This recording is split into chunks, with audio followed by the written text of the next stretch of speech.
Halo Combat Evolved trusted you with something modern games ration carefully: incomplete information. It gives you weapons without a damaged spreadsheet, enemies without a tutorial pop up for every behavior, vehicles without an onboarding course, and combat spaces that rarely told you the one correct solution. Then it let cause and effect teach you. Needlers become horrifying when enough needles land. Grunts panic when leadership collapses. Vehicles turn a clean battle plan into a physics-based nonsense. That trust is why Halo's sandbox felt legible without feeling solved. You understood the rules because you interacted with them, not because the game narrated every single relationship in advance. And once you notice that, a lot of Halo's supposedly old design starts looking less primitive and more confident. Halo's strongest teacher is the sandbox itself. Weapons have distinct behavior. Enemies have recognizable roles. Grenades interact with groups and geometry. Shields create a clear rhythm between aggression and recovery. Vehicles radically change movement and firepower. Melee has obvious utility. The game gives you systems that produce understandable feedback. That means your introduction can stay light. You don't need a pop-up explaining every possible plasma pistol used in the game to create enough situation where charged plasma visibly deletes an elite's shields. You don't need a tactical diagram explaining grunts if their panic behavior communicates what happens when the leader collapses. The player learns because the simulation is legible. This is one reason strong systems reduce the needs for heavy tutorials. If this is your kind of gaming brain, this is simulated success, and you can subscribe before the game puts a giant yellow arrow over the button. Game also lets you make stupid decisions. That matters. You can waste rockets. You can charge a group badly. You can bring the wrong weapon into the wrong situation. Hell, you can drive the Warthog with confidence of a stunt professional and the spatial judgment of a shopping cart. The game does not prevent these mistakes. It lets consequences teach you. And because checkpoints are generally generous enough, those consequences are educational rather than being catastrophic. You fail, reset, and try again with new information. This is the same design principle I wish more modern games embraced. Make failure cheap enough that you can afford to let players fail. A good Halo encounter is basically a question poised in physical space. Here are the enemies, here are the weapons.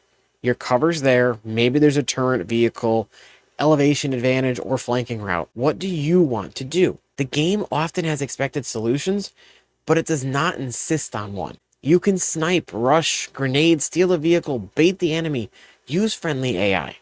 Improvise with dropped weapons. Sometimes your plans are elegant. Sometimes it's, I have a needler and an unreasonable confidence. The point is ownership. A highly scripted shooter can make you feel like an actor just hitting marks. Halo Sandbox often makes you feel like a participant solving an encounter. Modern UI designs tend to assume more information is safer.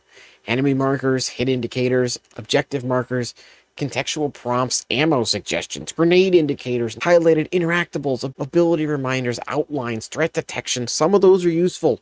Some are accessibility features. Some genuinely improve clarity. But information has a cost. Attention. Every screen element competes with the world. Comparative visual restraint means more of your information comes from the 3D space, the color of plasma, enemy animations, sound cues, shield effects, weapon models.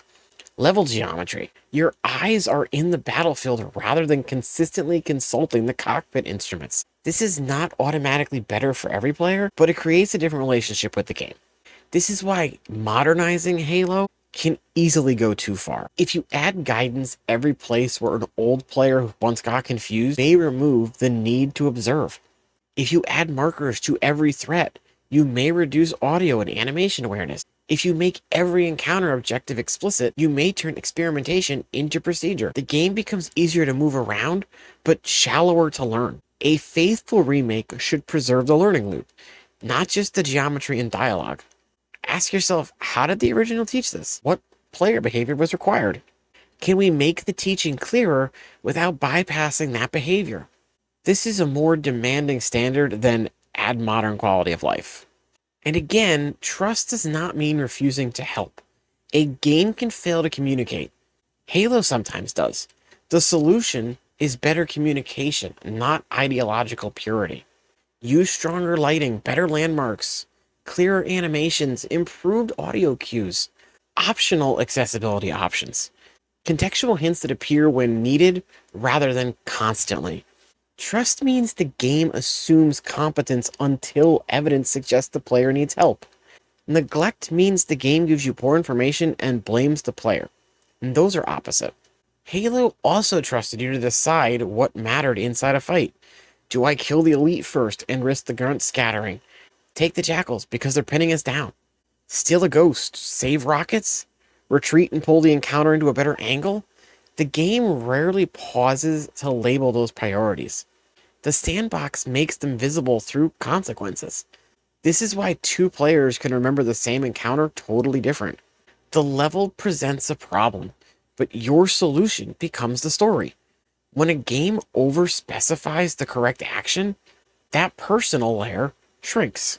Player trust is also one reason Halo replays so well. If an encounter has one heavily signpost solution, the second run becomes cleaner execution. If the game gives you a sandbox, the second run becomes curiosity. What if I steal the vehicle earlier, bring a different weapon, lure enemies into each other, or approach from a stupid angle that somehow works? A system that trusts you creates unused possibilities. Those possibilities are replay value. That does not need a checklist, a battle pass, or a procedural map.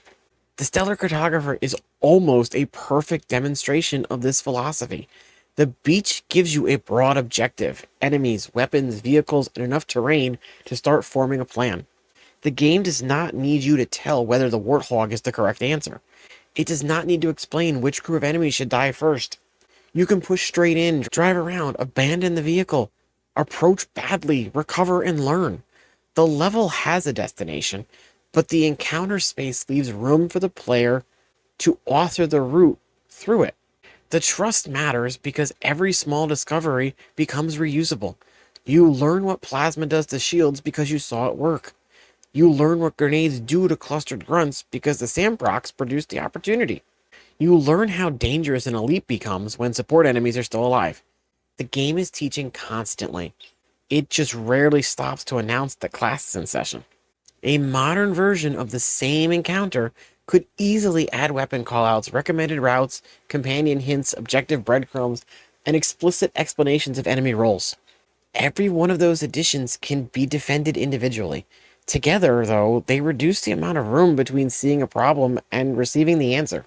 That room is where experimentation lives. If the game tells me that plasma pistols strip shields before I discover it, I know a fact. If I fire it because I'm desperate and watch the shield pop, I now understand the tool. That's not an argument for hiding basic controls. It's an argument for distinguishing control literacy from tactical knowledge. Teach me how to fire the gun. Let me discover why I want the gun. The reason Halo still produces stories after all these years is that encounters are not fully authored until someone plays them. The designer chooses the terrain, enemies, weapons, vehicles, and pressures. The player supplies the plan. If the game overspecifies the plan, replay value collapses because the answer belongs to the designer. When the sandbox is trusted, the same encounter can be careful, reckless, clever, accidental, or catastrophically stupid. That variability is not a side effect. It's the payoff of trusting your player. Truth and Reconciliation gives the same philosophy in a different space. The sniper rifle appears in a space where long sightlessness immediately explains why it matters. Nighttime patrols make stealthier pacing feel natural without a giant text box declaring, "This is the stealth section." Later, the ship's tight rooms change the value of the same layout. The level is teaching through context. That method sticks because the player learns the weapon and environment together instead of memorizing instructions in isolation. The designer still communicates constantly. They just communicate with placement, pressure, and consequence. The player is allowed to finish the sentence. Sandbox teaching also has perfect timing. I try the plasma pistol, the shield pops, and the lesson arrives at the exact second I have a reason to care. If you drive badly and flip the warthog over, the terrain suddenly matters. You ignore a jackal lane and get punished. The feedback is attached to your actions, which makes it easier to remember than a tutorial sentence delivered 5 minutes before the problem appeared. Trust is not less teaching, it's teaching closer to consequence. The game rarely pauses to tell me the emotional meaning of every battlefield change. Marines reacting, Covenant panicking, weapon placement, and the state of the environment do the storytelling. The restraint gives the player room to notice. Trust is not only tactical, it is also the belief that an audience can infer tone and context without a character translating every beat immediately. Halo Combat Evolved worked because it trusted you. It trusted you to experiment with weapons, read enemies, learn encounter spaces, recover from failure, and interpret feedback without stopping the action every time a mechanic appeared. That trust made the game feel faster, cleaner, and more personal. You were not constantly being told what Master Chief could and could not do. You were discovering what you could do as Master Chief. That's the part worth preserving. Not every old limitation, not every old confusing room, not every archaic interface choice. Preserve the relationship. Clear rules, meaningful consequences, flexible problems, and enough silence for the players to think.